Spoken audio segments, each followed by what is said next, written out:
Olá, estamos no ar aqui pela JPTV, pela Rádio Progresso de Montenegro, com o programa Estúdio Aberto ao vivo, pela Rádio Progresso e gravado pela JPTV. Ao meu lado, a Clarice Almeida. Tudo bom, Clarice? Tudo bem, Adriano. Bom dia a todos que nos acompanham.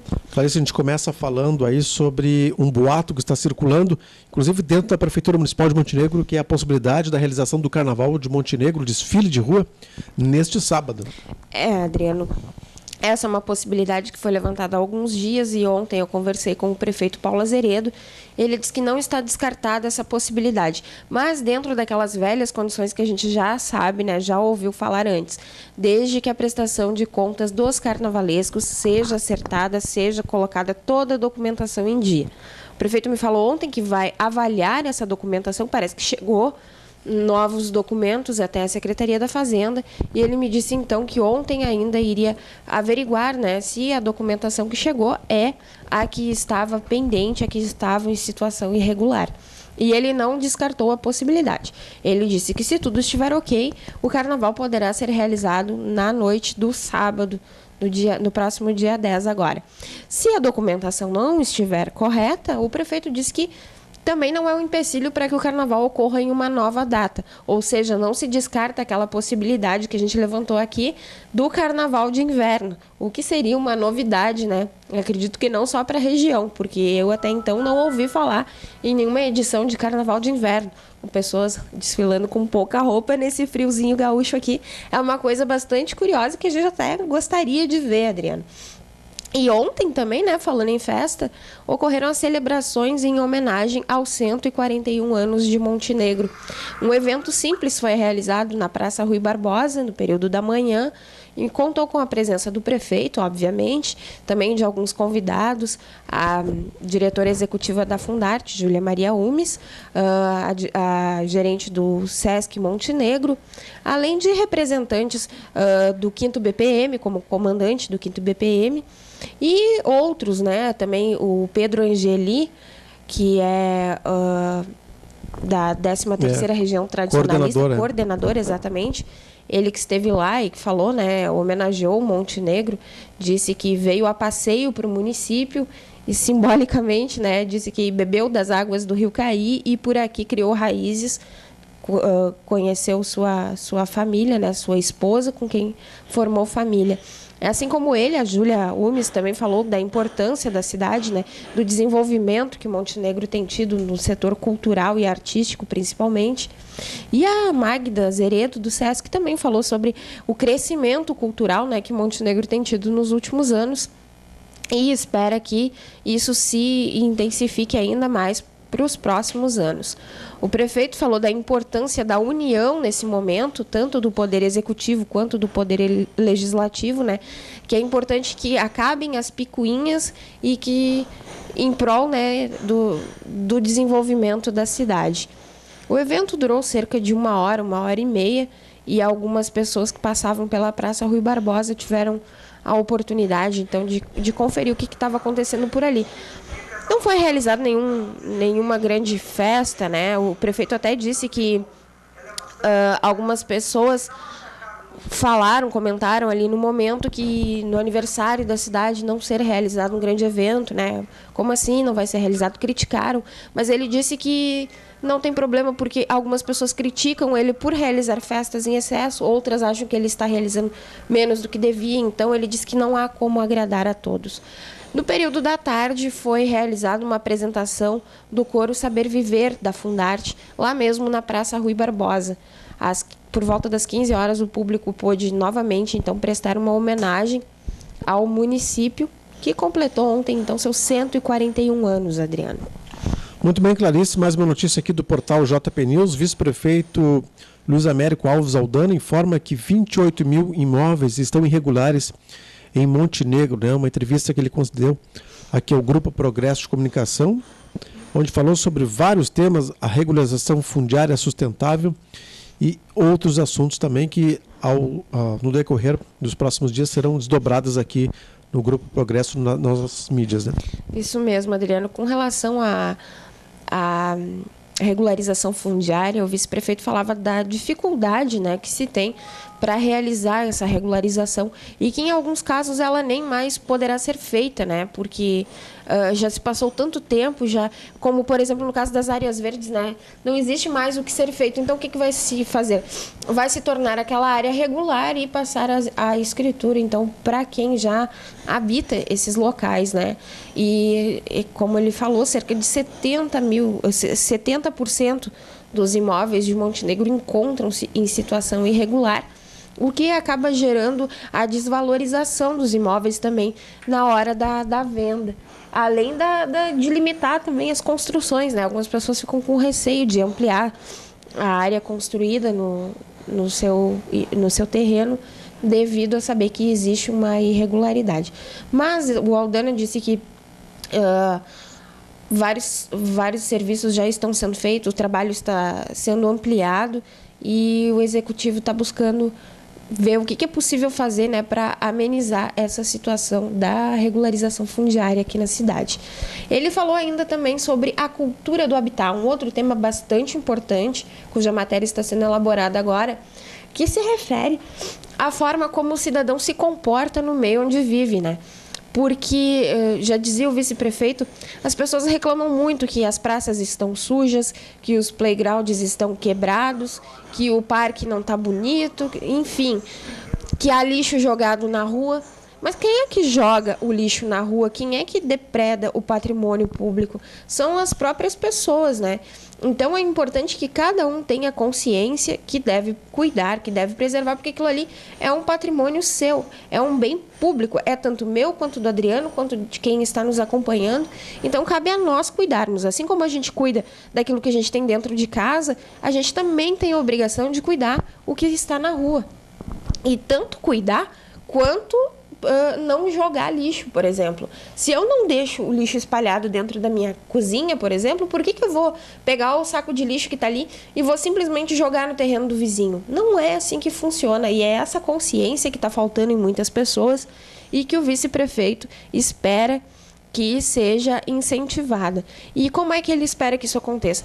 Através da mudança da cultura, né? Através da leitura, da observação, que as próprias crianças possam aprender na escola e levar para casa, conversar com seus pais. Olha, pai, não é assim que funciona. Olha, mãe, não joga o lixo aí. Enfim, a mudança de cultura da sociedade é o que vai garantir uma cidade mais bonita, mais limpa e com saúde também, porque lixo espalhado, esgoto correndo a céu aberto, encanamento entupido, como às vezes acontece por ser jogado lixo naquele local, isso aí tudo são questões que causam doenças, né? E quem acaba pagando o pato é aquele mesmo morador que jogou o lixo a céu aberto. Então, esse é um outro tema bastante interessante trazido aqui para a reportagem da JPTV pelo vice-prefeito Aldana. Ok, Clarice, mais uma notícia aqui do portal JP News que a gente está destacando e teve um grande número de visualizações já. FIFA destaca Montenegro no seu vídeo oficial sobre o Rio Grande do Sul. A FIFA divulgou nesta sexta-feira pelo canal oficial do YouTube um documentário sobre o Rio Grande do Sul. O vídeo retrata a tradição e a cultura do povo gaúcho, em especial a capital gaúcha, Porto Alegre, que está entre as cidades sede da Copa do Mundo do Brasil, né? Algumas imagens do vídeo foram registradas no rodeio da 15ª Região Tradicionalista em Montenegro, realizado em janeiro deste ano. A bandeira do Rio Grande do Sul, exposta no Parque Centenário, e a cancha do rodeio ganharam destaque do documentário. E o seu Pedro Angeli, que a gente falava anteriormente, o coordenador da 15ª Região, também, né, acabou se destacando nesse vídeo.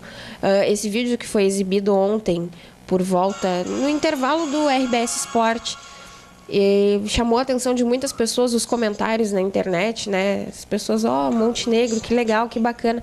Realmente bastante interessante, né? Mostrar um pouco da nossa cidade. O Rio Grande do Sul, que tem quase 500 municípios, Montenegro estar aparecendo realmente é uma honra, né? Uma satisfação, ainda mais, né? Essa notícia ser divulgada em pleno dia do aniversário da cidade. Passou ontem em TV aberta, então para Montenegro foi um presente. Muito bem, Clarice. A gente continua com mais informações aqui do Estúdio Aberto, trazendo as principais notícias. Ainda falando em Pedro Angeli, há também uma polêmica que foi parar na Câmara de Vereadores de Montenegro, em relação aos escoteiros, né? Os escoteiros que têm uma sede no Parque Centenário estão protestando e pedindo alterações no esquema geográfico aí do Parque Centenário, porque eles estão reclamando do rodeio que acontece todos os anos lá, né? O que foi relatado ontem é o seguinte, que o grupo de escoteiros da Cássia Negra optou por nem realizar atividade com as suas crianças durante o período de rodeio. Por quê? Porque eles alegam que não é seguro.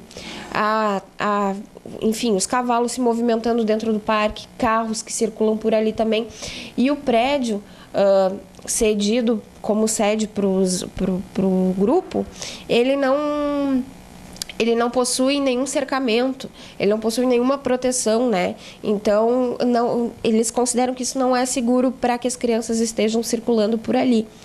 Parece até que houve um episódio onde um carro meio que perdeu o controle, enfim. E então, o que eles buscam? Eles buscam que seja permitido pela Prefeitura Municipal cercar a área em torno da sede, né, para oferecer mais segurança. E um outro problema também que foi relatado é referente a vazamento de água, de esgoto, enfim. Parece que está causando empoçamento próximo à sede, está causando alguns transtornos. Então, eles pedem para que o Executivo tome providências. Segundo o representante do grupo de escoteiros, foi encaminhado um ofício à Prefeitura solicitando essas melhorias, mas esse ofício teria sido arquivado, engavetado, antes mesmo de terem dado uma resposta se fariam ou não esse trabalho lá no local, ou que autorizassem o grupo a fazer. A reunião aconteceu ontem pela manhã na Câmara, né? Só que nenhum representante do Executivo se fez presente, então o seu Pedro Angeli esteve lá, reconheceu a importância do trabalho realizado pelos escoteiros, não colocou nenhum empecilho, né, a princípio no pedido do representante do grupo, mas nada ficou resolvido porque o Executivo não se fez presente. Então, a expectativa agora é que ocorra uma nova reunião onde o Executivo dê seu ponto de vista, seu parecer, se será possível fazer as solicitações do representante do grupo de escoteiros ou não. Por enquanto, então, a indefinição. Muito bem, Clarice. Olha só, regras para o mercado regulamentado da maconha entram em vigor lá no Uruguai. A partir de hoje, terça-feira, a maconha poderá ser produzida e comercializada no Uruguai, que terá um mercado regulamentado para o produto, onde o presidente uruguaio José Mujica e o Conselho de Ministros do governo assinaram o decreto que regulamenta a Lei 19.172, aprovada em dezembro do ano passado. O consumo já era descriminalizado no Uruguai, mas o país é o primeiro do mundo a legalizar a produção e a venda do produto. O decreto estabeleceu as regras de produção, consumo, comercialização e as quantidades que poderão ser compradas por usuários, máximo de 10 gramas por semana. Esse é um tema bastante polêmico, né? É um tema bastante polêmico que já foi levantado aqui no Brasil também, inclusive por um dos nossos ex-presidentes, né? E é uma questão polêmica, que há quem defenda o uso medicinal, terapêutico, né? Mas há quem acredite que não vai ser bem assim, que no momento que for liberado as pessoas vão comprar livremente e isso vai acabar incentivando ainda mais o uso da droga. Enfim, é uma questão bastante polêmica também e que deve ser tratada aqui, né? Já foi debatida bastante há alguns anos atrás, cerca de 2 anos atrás. Eu acho que 2013 não foi tão levantado, mas 2012, 2011, e a gente espera que essa discussão volte, né? Porque é uma coisa que envolve muitas pessoas, e, como eu falei, o uso medicinal, né, terapêutico. Então é um assunto que deve voltar à tona aí a qualquer momento no nosso país também. Muito bem. Olha só, a notícia aqui: advogado pedirá a reabertura do inquérito sobre a morte da mãe do menino Bernardo. O advogado da avó materna do menino Bernardo deve ingressar até quinta-feira com um pedido para a reabertura do inquérito sobre a morte da mãe do garoto, a Odilaine Oglione. Segundo a Rádio Guaíba, Marlon Taborda contestará o laudo que afirma que ela teria cometido suicídio em 2010. O advogado enumerou diversos itens em uma lista de supostos erros no caso. Que coisa incrível, esse assunto continua dando pano para manga, né? Pois é, de repente foi necessária a morte do filho para se descobrir que a morte da mãe talvez não tenha sido bem do jeito como foi colocado, né? É realmente uma tragédia familiar, uma situação bastante complicada. Imagina como é que vai ficar a cabeça da avó do menino, né, se descobrir que a filha foi assassinada e não cometeu suicídio, como era dito anteriormente. É um fato bastante polêmico e chocante que está mexendo com a opinião pública em todo o Brasil, né? Diariamente a gente vê a repercussão desse caso em várias emissoras do país. Já faz um mês, acredito, que ocorreu esse fato e até hoje diariamente se vê alguma reportagem falando sobre o tema. Tá certo, Clarice. Agora são 11 horas e 50 minutos para quem ouve a gente ao vivo pela Rádio Progresso de Montenegro.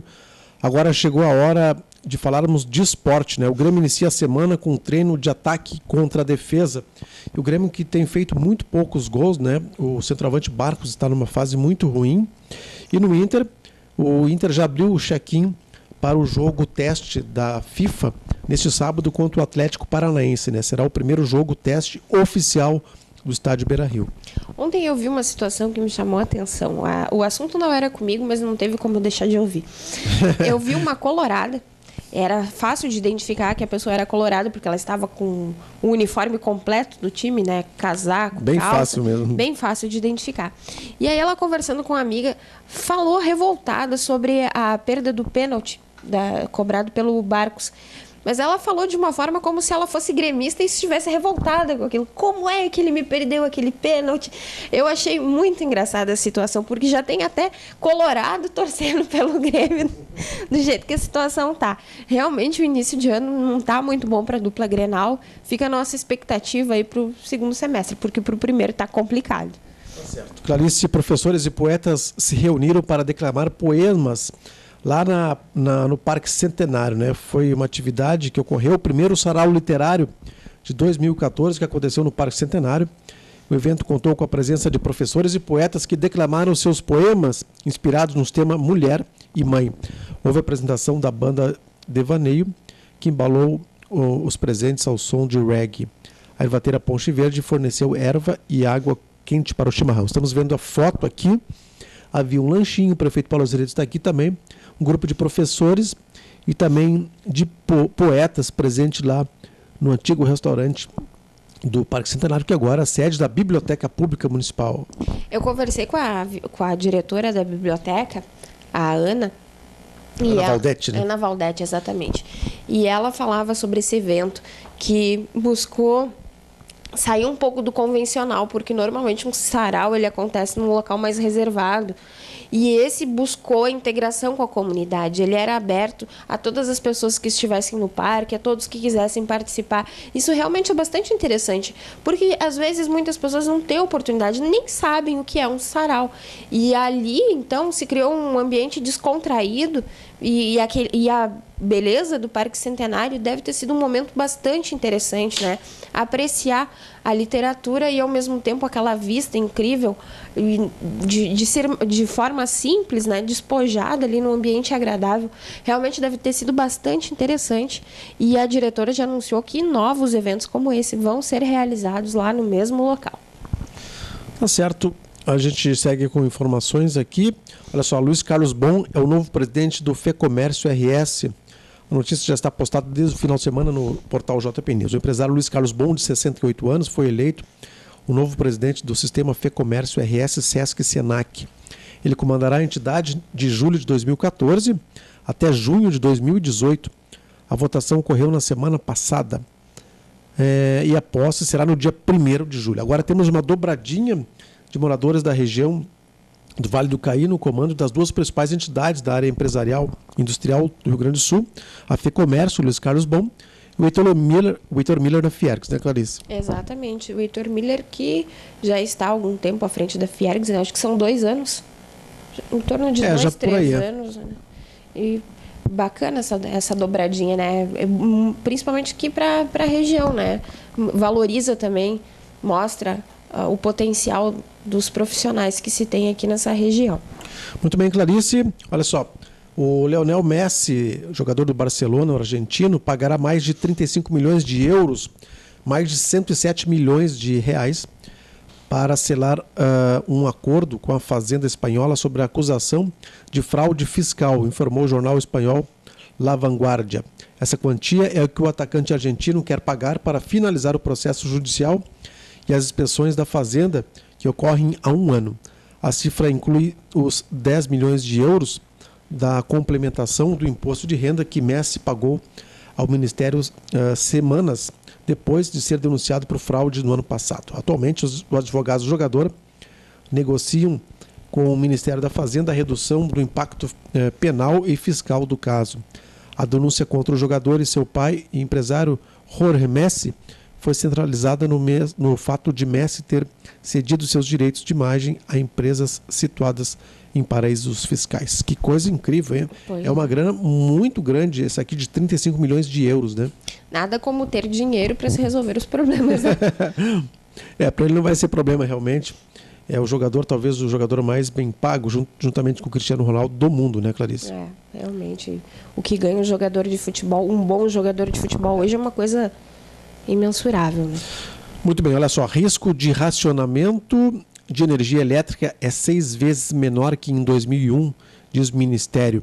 Atualmente o sistema elétrico é equilibrado, disse o secretário executivo do Ministério das Minas e Energia, o Márcio Zimmermann, Marcelo Casal, da Agência Brasil. O risco de racionamento de energia elétrica no Brasil é 6 vezes menor do que em 2001, afirmou hoje o secretário executivo do Ministério. Representando o Ministério no Encontro Nacional dos Agentes do Setor Elétrico, que começou hoje no Rio de Janeiro, Zimmermann afirmou que não há necessidade de medida adicional para garantir o fornecimento diante dos baixos níveis dos reservatórios. E há uma preocupação, e havia pelo menos uma preocupação muito grande no período da Copa do Mundo. Aliás, há preocupação para tudo, né, nesse período da Copa do Mundo. Né? É verdade. Inclusive, foi feito um levantamento em relação a se os restaurantes estão adequados ao padrão FIFA e tal. E, então, realmente, há uma exigência muito grande nesse período de Copa do Mundo, né? Deus o livre ficarmos às escuras, né? No meio de um importante jogo. Os estádios estão prevenidos, mas as ruas, né, acabam se tornando mais perigosas durante um apagão. É interessante que Porto Alegre agora apresentou uma novidade, que é o sistema, o sinal de internet e o wireless disponível na época da Copa, né? Vai estar pronto alguns dias antes da Copa. Portanto, quem estiver do centro da capital até o estádio Beira-Rio vai poder usar o wireless completamente gratuito. Isso é importante, né? Muito interessante, muito bacana. O turista pode dar o seu passeio ali pelo gasômetro, pela beira do rio, né? Apreciar a vista, sentar no banquinho, acessar. Isso é muito interessante. Bom para todos, né? Inclusive para quem mora em Porto Alegre nem sempre tem acesso à internet, né? Tem o telefonezinho pré-pago ali que é acessar. É só ir no centro e vai estar à disposição. É um conforto, é um mimo, né? É um mimo oferecido pela capital gaúcha aos turistas. Bastante interessante isso. Muito bem, Clarice. Ficamos por aqui com o estúdio aberto. Muito obrigado pela participação mais uma vez, Clarice. Obrigada, Adriano. Um bom dia a todos. Ok, tenham todos uma boa tarde.